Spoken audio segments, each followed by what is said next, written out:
буруу тайлбар өгöd байна л да. Нэгдүгээрт нэг тийм ойлголт өгöd байна. Сайдын үг нь тийм байхгүй болов гэж бодож байгаа юм. Төгөөмөл тархацтай баялаг нэрийн дор алт өөр юм олборлоод байна гэх маягийн юм ярьж байгаа юм. Би тийм бол байхгүй болов гэж бодож байна. Төгөөмөл тархацтай ашиг малтмал хайж олборлож байгаа хүмүүс тэрийг л хийн шүү дээ. Өөр юм хайна гэж байхгүй. Тэр үл би худлаа гэж бодож байна. Тийм худлаа мэдээллээр хангаж болохгүй байх гэж бодож байна. Нэгдүгээр. Хоёрдугаарт юм байхгүй юу? Зам барилгын ажлыг хурдан явуулъя гэж л бодож байгаа юм бол энэ орон нутагтай байх ёстой юм аа. Орон нутагтай байхаар орон нутаг нөгөө өөрийнхөө орон нутагт хийгдэж байгаа бүтээн байгуулалтын ажлаа бодоод над төгөөмөл даргацтай баялаг чи хурдан явдаг байхгүй юу?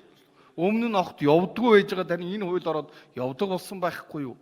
Түүнээс биш эндээс л эцгийн золгоос эндээс очихоор орон нутгийн иргэд эсэргүүцээд наадах чи огт явахгүй амьдрал дээр огт явахгүй байхгүй юу?